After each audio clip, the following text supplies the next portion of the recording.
Ellen Dent, Executive Director of Animal Alliance Network and Global Campaign Coordinator for the Plant-Based Treaty, is our guest. But most importantly, Ellen says she is concerned as a mother, and her vision is to help make the world a better place by fighting all causes that create inequality for all living beings. And you can see her doing this, boots on the ground. We are so excited to have you today, Ellen. You are an amazing activist. You are a contributor, I should say, to Unchained TV, and you were the one that helped train me. Thank you for being here, Ellen. Why is it so important as to you as a mother that we adopt the Plant-Based Treaty?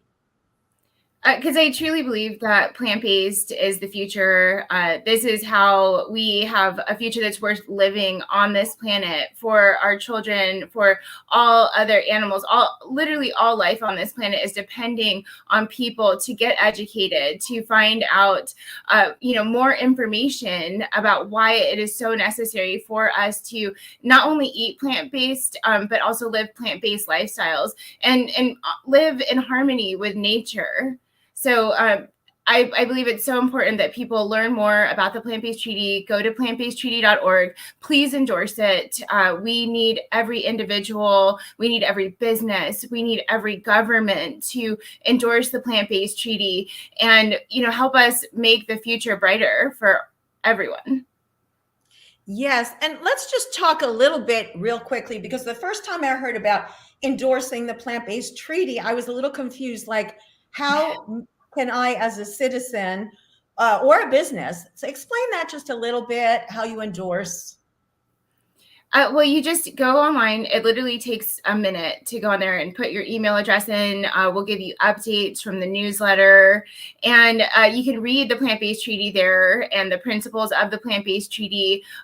Literally what we're working towards to help shift this planet, back on the right course. Back on a course that we live, sustainably, because it is not sustainable to eat the standard American diet or the SAD diet that most people are eating.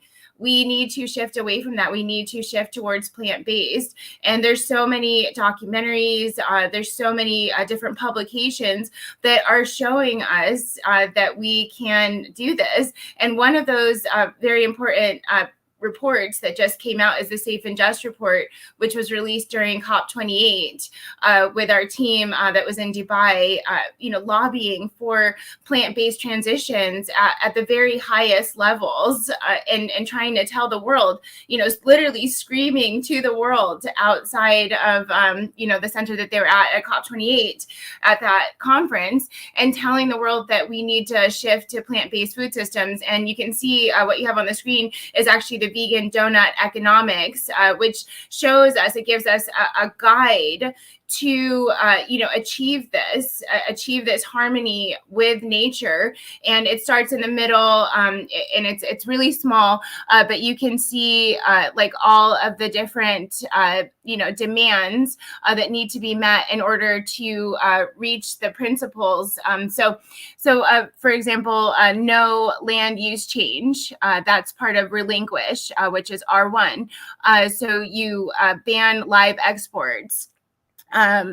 There's indigenous protections, food security, and that is all part of relinquishing this system of animal agriculture that is literally destroying our planet. And then if you look back at the vegan donut, which is based on Kate Raworth's work, so if you look up donut economics, this donut is based on that. Anita Kreinz made that with Stephen George. So Anita Kreinz is the executive director of Plant-Based Treaty, and Stephen George is a campaigner, but he also works for the European Space Agency, which is like NASA in Europe.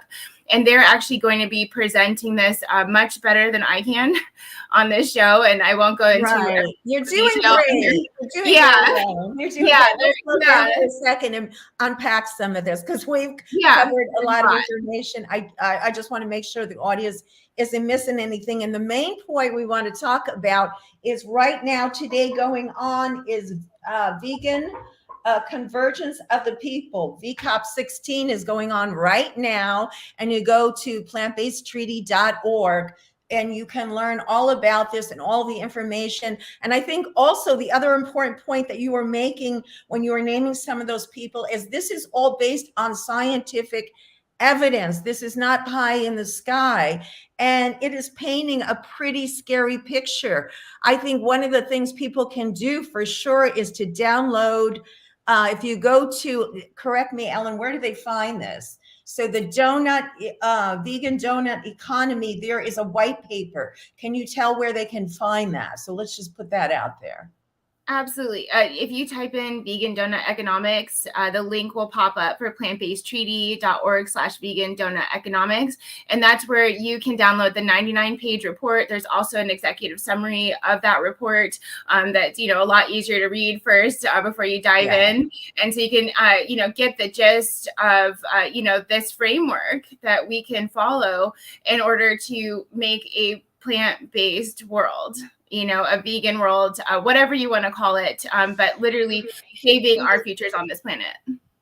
Yes, and I want to get into more of your activism because you are you're so active. You're such an active activist. I know that sounds silly, but you did the Pittsburgh Fur Protest.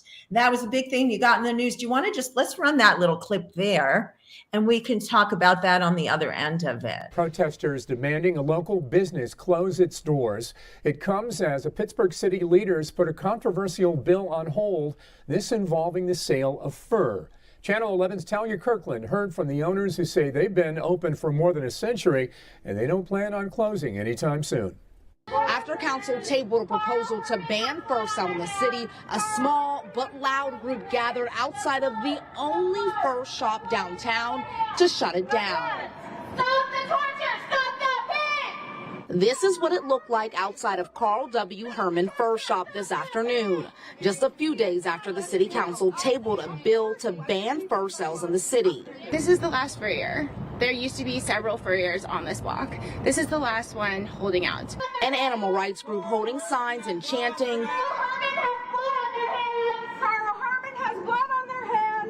demanded that the business close its doors. So what we would like is for them to either shut down or they can switch to faux fur. This is a faux fur. We spoke with the owner to get his side and see if he had any plans on changing his products or relocating. He said no. We've been here for 123 years. We've got a large customer base. A family business, Mr. Herman shared that he plans to continue to sell furs and argued that his business is regulated, unlike the faux fur industry.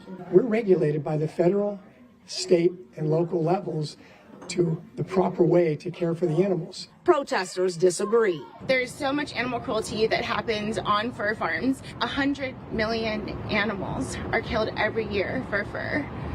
1 billion animals are killed for leather. Ultimately, Mr. Herman believes that whether you agree with his business or not, an occupied storefront is better than an empty one. To me, it's contradictory of what they're actually saying they want to do for the city. For now, the proposal is tabled and council will have to reintroduce the bill next year.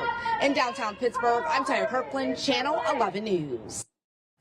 And we want to invite Mr. Herman on at any time to tell his side of the story for Unchained TV. You're welcome. We would love to dialogue with you. Ellen, tell us a little bit about that whole protest you did there. And you moved from LA. I want to ask you about that. We're going to go back a little bit to the vigils and everything else at the slaughterhouses, but let's talk about this right now. Tell us what's going on there at the protest and what you think is going to happen since they are holding out. Well, several local activists and myself have been protesting outside of that furrier after he told the media that there's no cruelty involved in making his products. And you and I know, Lindsay, that is not the truth.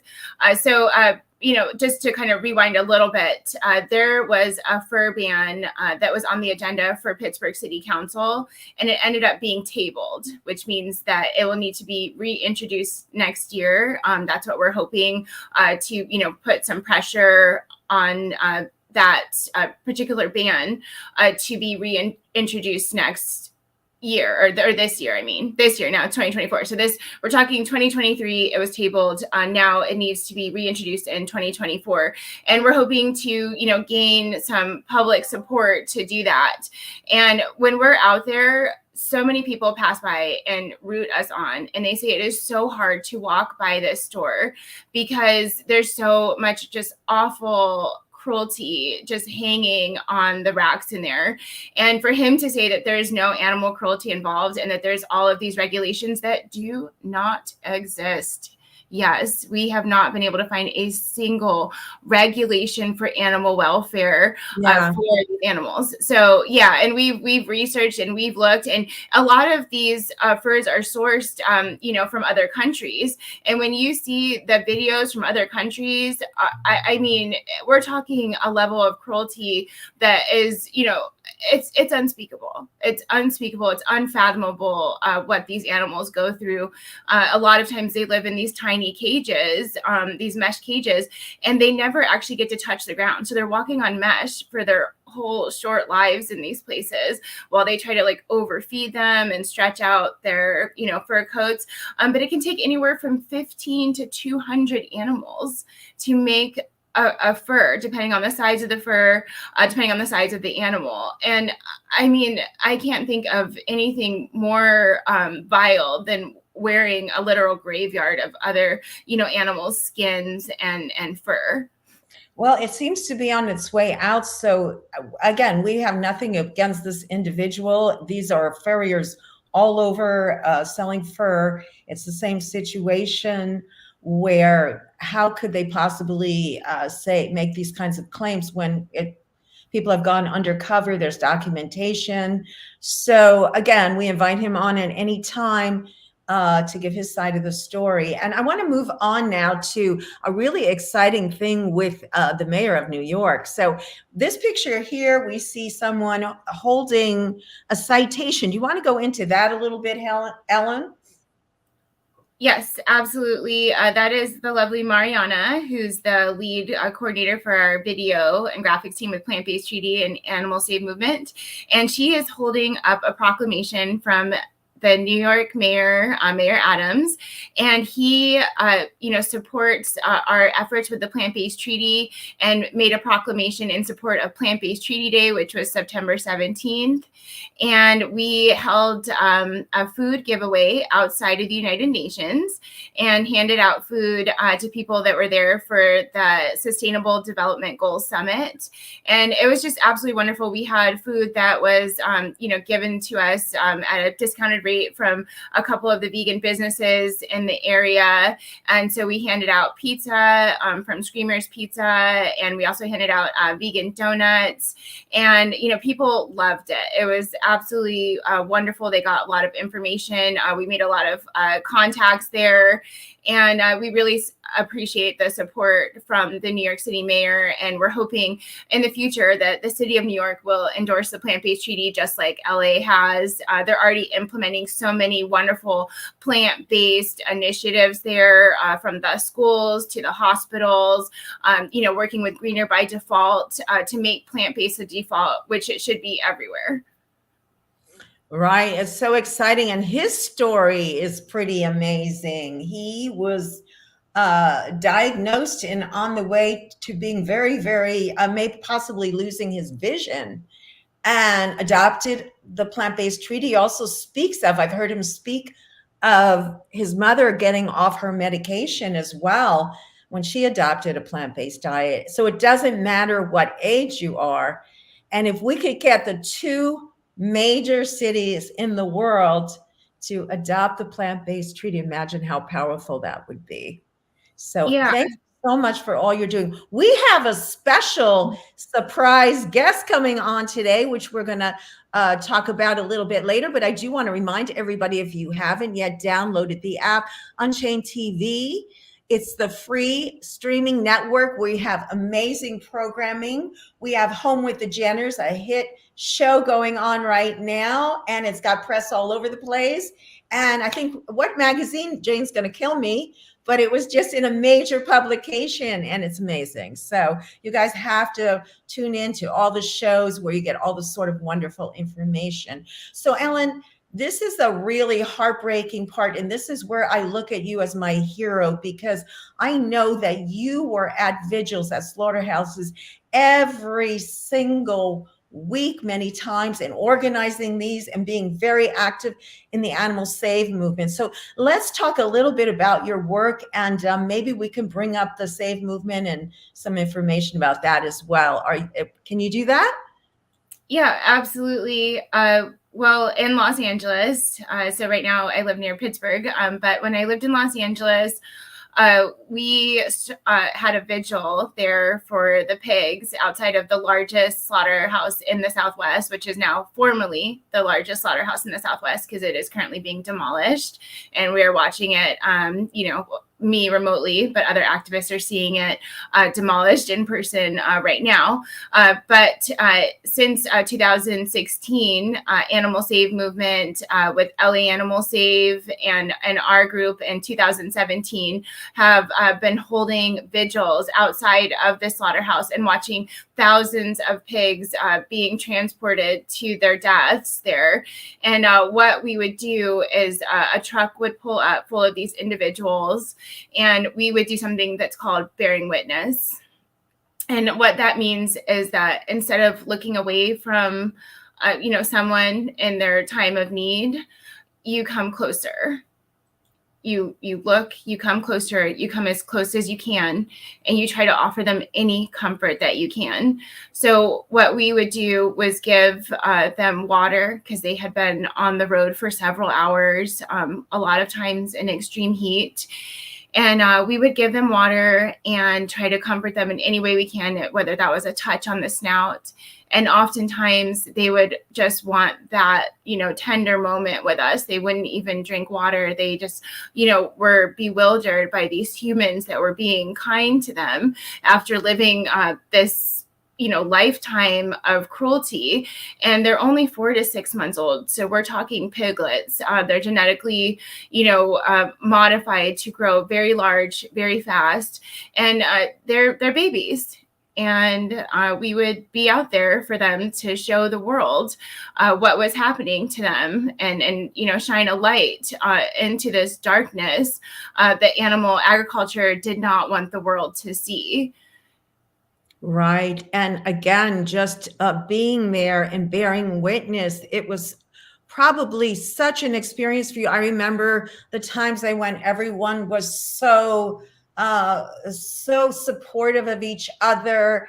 And we've seen celebrities such as Joaquin Phoenix show up during right after he won an award, so that the press would follow him there. I mean, we've had tell about some of the people that attend, and I think just the level of compassion going to one of these, because they're still going on, right? Just talk about how people can participate, perhaps.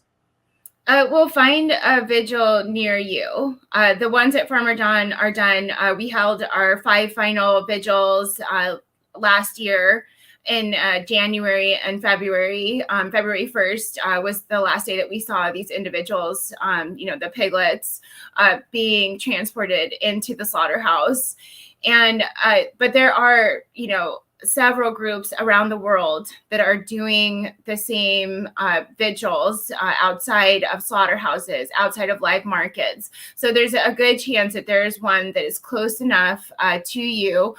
We also have a chicken vigil in Los Angeles that we do, and you can join Animal Alliance Network for that once a month. There are cow vigils with LA Animal Save, and I believe those are bi-weekly. So just follow our pages if you're in the Los Angeles area. If not, do go to thesavemovement.org, and that will help you find a group near you. And you're always welcome to start a group if you, don't have one that is near you. We can help you do that. We can help you find a location, and so that you can give activists a chance to bear witness, to see these victims in person and be there for them. Yeah, so you can see this is the LA Animal Save website. So you can go to their website. We have animalalliancenetwork.org as well.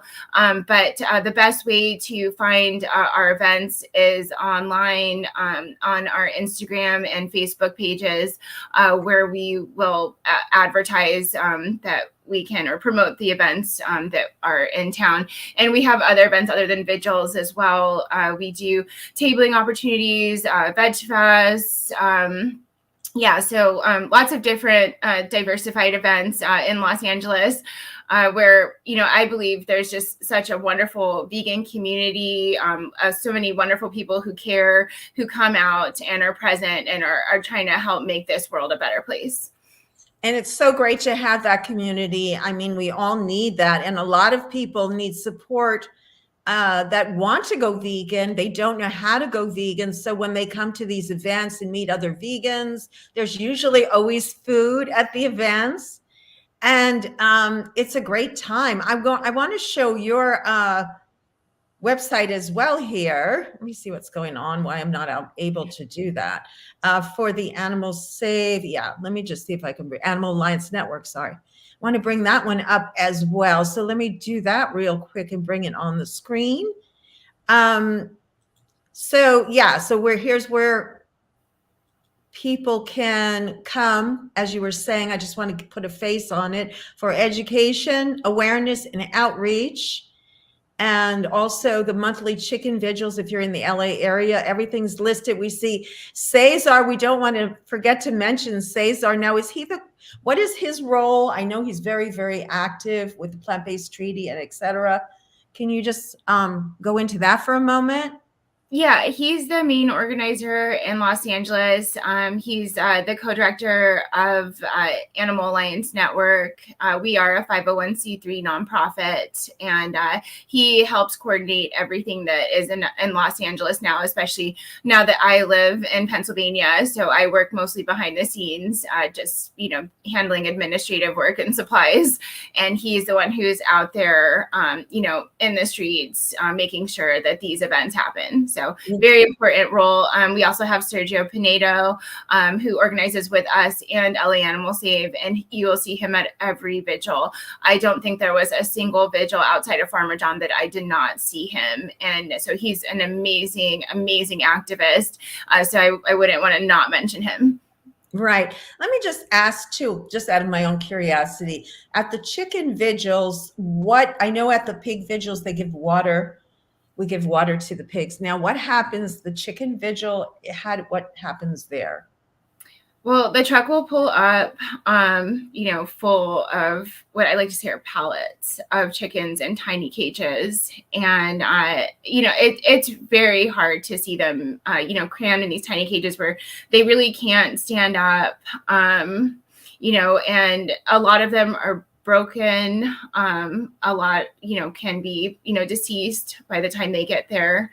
And, but there are, sometimes opportunities to rescue because they are smaller animals. We weren't able to get a pig from Farmer John from that slaughterhouse, even though we did ask their parent company, Smithfield, which I'm sure they're welcome to come on at any time to share their side. But we did ask, we did have a petition and a campaign to try to save the last pig at Farmer John, and we're met with a resounding no, which the press also reported on. But at the chicken vigils, sometimes we have the opportunity to rescue these individuals, and nothing feels better than seeing these animals not meet the fate that they will once they're brought inside of the doors of that particular live market or any slaughterhouse. Yes, and we've also want to mention that Unchained TV covered the court cases of that chicken trial with Foster Farms, which the activists won, Alexandra Paul and trying to remember the Alicia Santorio. Santorio. Thank you so much for that. So there's again the Save movement, Ellen, the work that you guys do, and the bravery and just the just the tenacity to keep going back, how that must suck at your soul, every single week to have to see that and deal with it. But it is causing change. I know a lot of people are looking at things differently as they become more educated. Do we have someone joining us soon? Should we tell people who that is now? You want to talk She about? is not here yet. Not here yet. The star of my life is not here yet. She had gymnastics, so but she should be here hopefully any minute. And I will let you know as soon as she walks in the door. Yeah, that's great. Is there? Let me see if there's anything. Let's talk a little bit about this little. I know that you work with Tera Youth Empowerment Program. I've been supportive of them as well, and we think it's wonderful. Moses, the work he's doing as the director. Did you want to share anything about that while we wait for Lady Aryas to come? Yeah. Well, Arya is not the only child that has my heart. There are several vegan children in Uganda, in Tera, Uganda, that are just incredible kids. And you spoke about Moses Kaliango. He is running an amazing program out there with them. He actually has a vegan orphanage with many of these children that stay there in a school.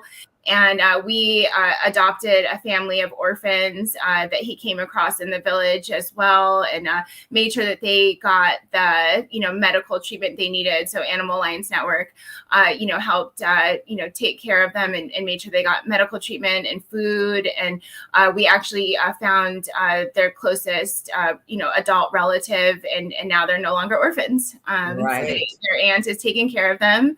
And so it was a very wonderful inspiring story. Their 7-year-old sister was their caretaker, and that's just not acceptable, at least here.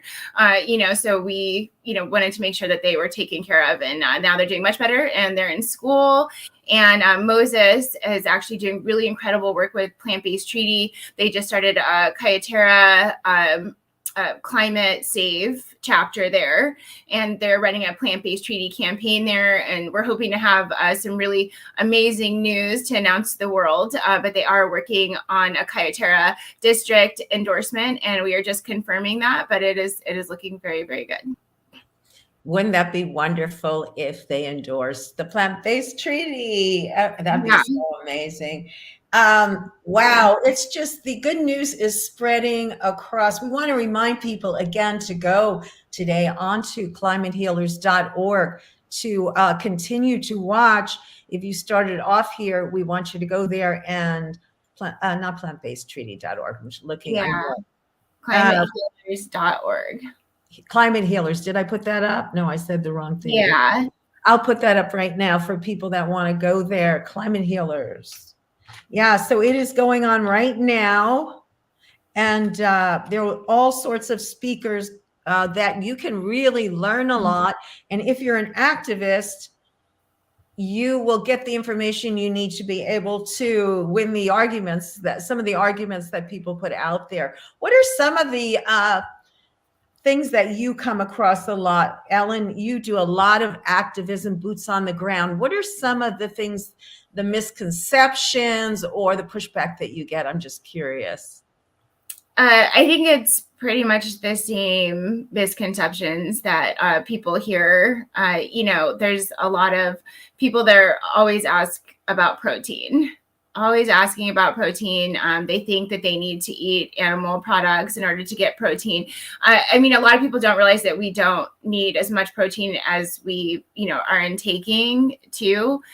So they think that they need to, eat another animal, and that's just simply not the case. You get all the protein that you need from plants, and so that's something that we know. A lot of people are addicted to cheese. They don't realize that there's casomorphins in them, which are just like, they sound like a morphine type substance that's inside of them that can make people very addicted to it. So a lot of people don't realize that. I'm trying to think of some of some of the more Right. recent. Yeah. I think you did a great job right there.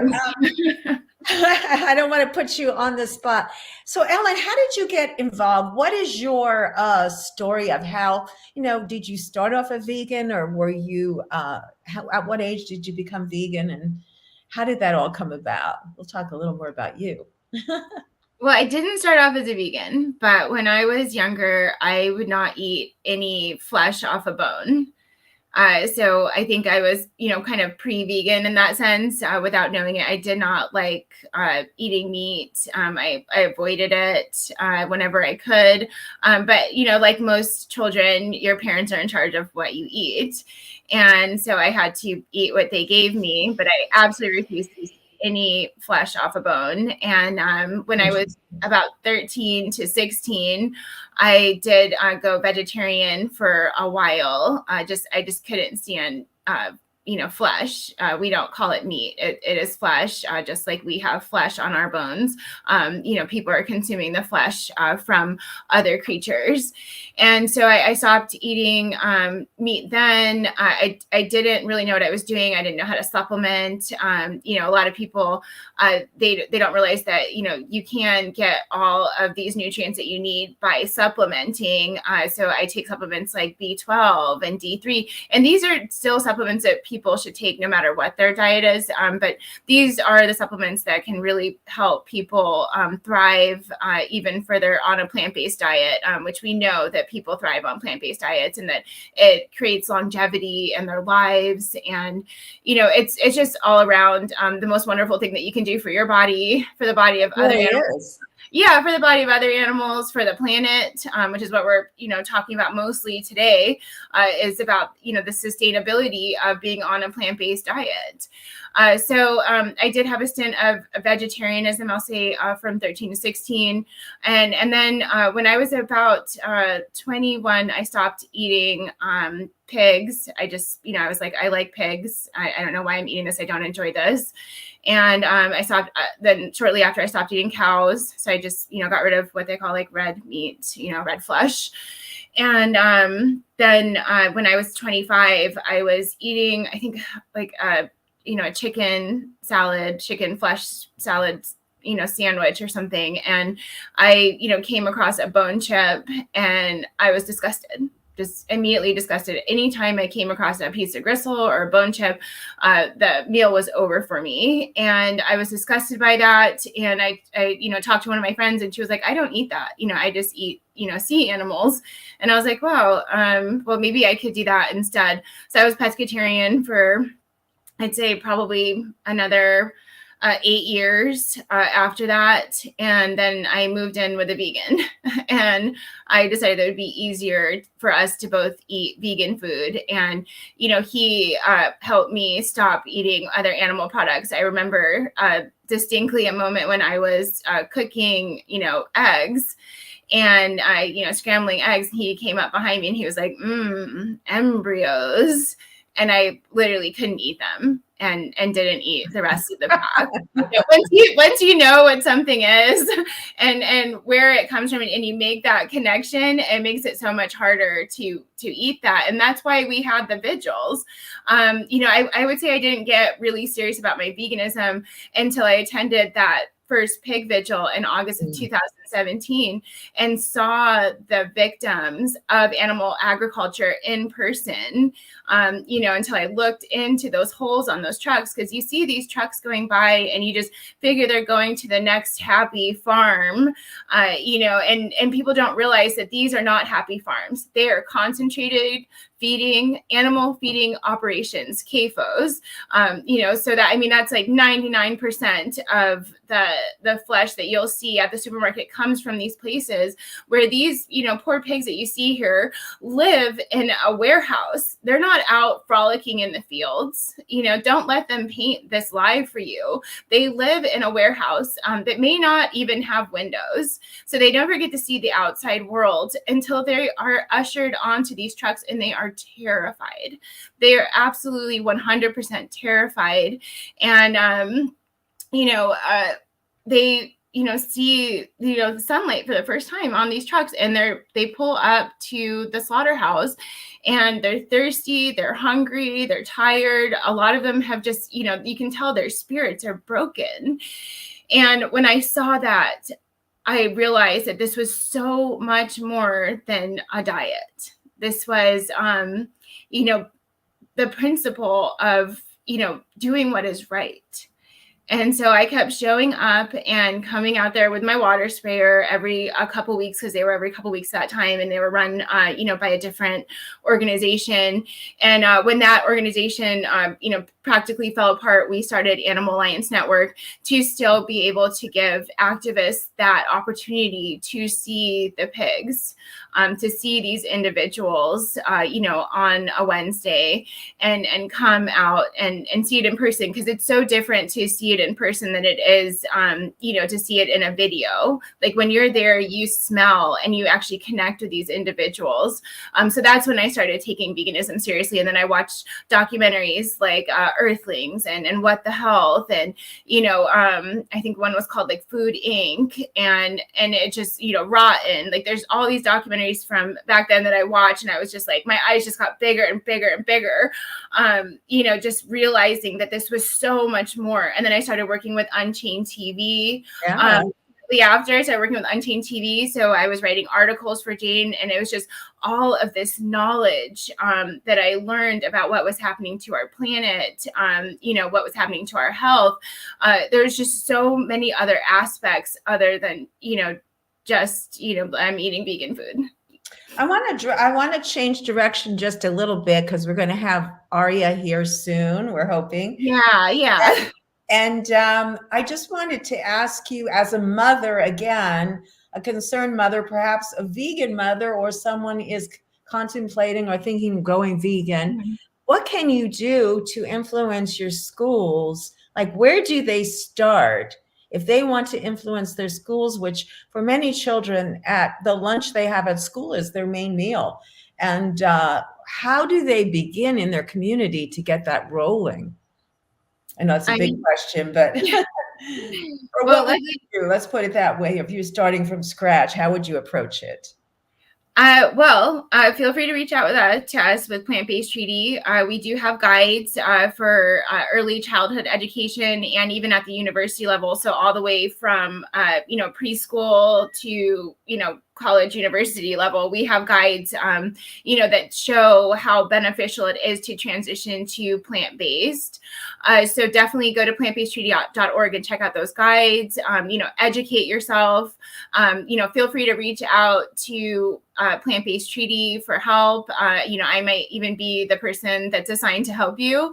But I have a wonderful story about my daughter's preschool. So her previous preschool, I just simply asked the director of that preschool to implement more plant-based transitions. Just, put the thought out there.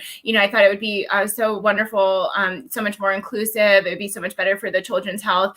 And I told her, that it's much better for the planet, just very, casually asked. And by her, I believe it was her first day of school there. So that was our meeting prior to her even attending. She had the information, the vegan starter kits, and, the cards to endorse the plant-based treaty on display in the lobby. Wow. And they started a vegan Wednesday. She called it a vegan Wednesday. And these were things that she did on her own. Now that she knew how beneficial it was, their regional coordinator was also, very supportive, very much so pro plant-based. And so, you never do know. You never do know. So I'm currently talking to her current school, and we're going to set up a meeting. And they've already, had some vegan things instead of animal-based products, for Arya. Like one of the parents made vegan cupcakes. They allowed me to bring vegan nuggets instead of getting, nuggets made from chickens. Yeah, I think I hear our guest of honor coming in, so she'll be on it. Oh, good. That's why everybody tuned in. Okay, I think it's also maybe quickly before Arya gets on. Oh, there she is. Yeah. How do you deal with people, the pushback from some of the parents? I mean, you have to kind of be careful a little bit when you're trying to influence people by not seeming like too preachy. So how do you come in to places like with this concept without ruffling feathers too much where they're not going to even listen? I mean, you listen to them, you listen to their concerns. I think it's really important to listen to people and validate what they're saying. Right. Like, I understand that you think that your child needs cow's milk. Yeah, and you can see this, Natai is like one of the wonderful activists out here in Pittsburgh, and you can see her comment there. But it's really about like, talking to people, listening to them, addressing their concerns, showing them that your child is not only surviving but thriving without eating animal products. So a lot of it's just saying like, look, here's Aria, and I think she's going to come over here and join us in a second to say hi. But she's like perfectly healthy. Here, come here. No camera. Oh Yeah. no. Hi, how are you?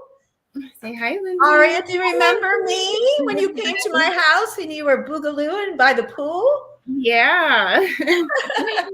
But this is the best evidence, an argument that you can have is having, your healthy vegan since before birth child right there in front of them, so that for me is, the strength.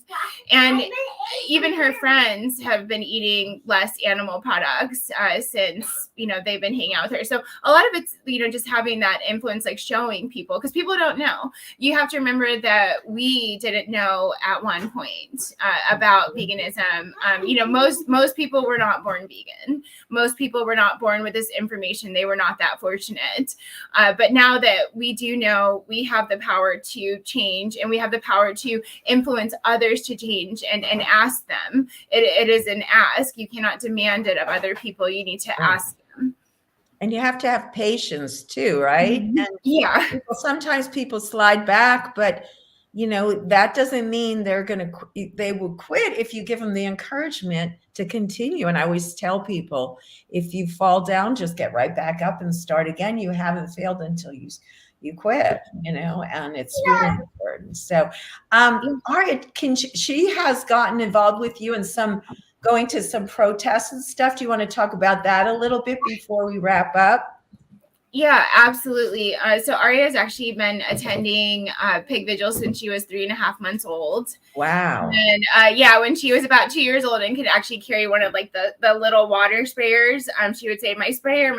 And she would go over there and she would pump that sprayer, and we would go, up to the truck, and she would give the pigs water. It wasn't safe for us to get too close, so she didn't actually touch them. But she did give them water, and it was so wonderful, to see her out there, taking action and really empowering herself. And, she wants to come to every protest and, be a part of everything. She's come to fur protests. She's come to marches. We've been out there, since she was literally born, doing activism. Never having eaten an animal. Boy, I wish I could say that. That's Me amazing. too. Maybe she could do a little chant or something for us. Does she have anything she can show us? Maybe. Yeah. When she finishes chewing, she might come over here and, the funniest thing is we'll go to the Walmart, and there's a KFC in the Walmart, and she will start screaming, go vegan, go vegan, go vegan, and so she screams vegan just about everywhere we go, like at the grocery store when she sees the cases, full of other animals, she'll scream vegan, vegan, vegan. She's like, Mom, bring the cart closer, because she's in the cart and she wants to scream vegan at them. And she even signs her name Aria V, and this is something that she did on her own. She put a V after her name, so when she writes her name, she puts Aria V. And what is the V for? What is the V for? Vegan. Yeah, Go vegan. yeah. Aria, what's your favorite vegan food? What's your favorite vegan food? Vegan milk. Vegan Vegan plant-based milk. Yes. Vegan pizza. Oh, vegan pizza. Mhm. Vegan pizza. She likes vegan pancakes. I mean, people don't realize that you can veganize anything. I mean, we have the internet. You can make anything vegan with the internet. So if you just type in vegan in your favorite recipe, veganized, done.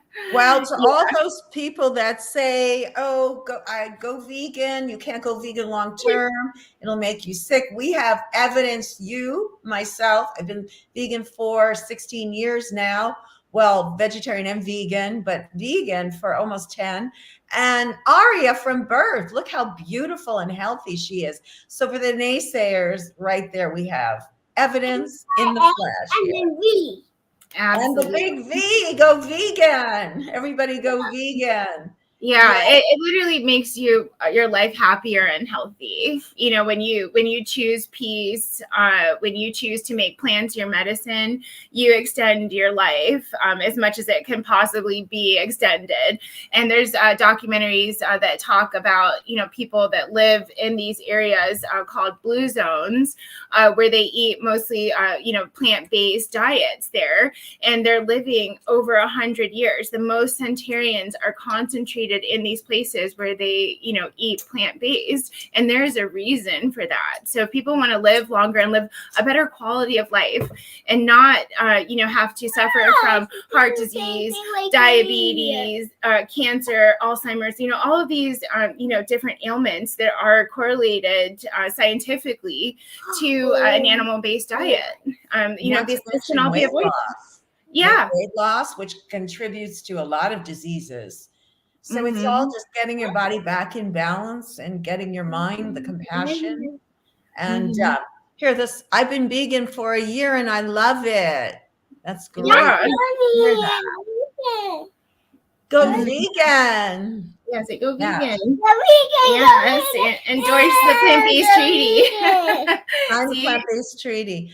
Well, Ellen, she has so much energy. I swear she can be up at 9 o'clock and still want to be up at 12. Like, can't even get her down to bed. So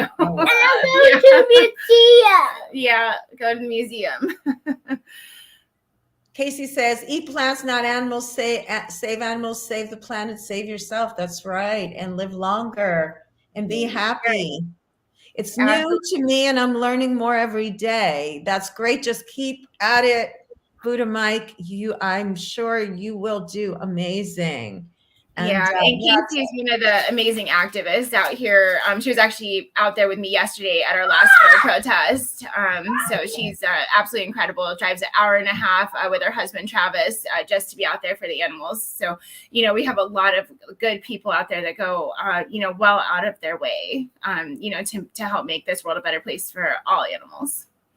That is true. So, Ellen, I want to thank you for being on. Aria, I want to thank you for being on today. She's gone. Our audience about this important information. Folks, don't forget to go to climatehealers.org. They have the VCOP16 going on right now. It's amazing the information you can get. The people that are on there speaking are just packed with information. Go check it out.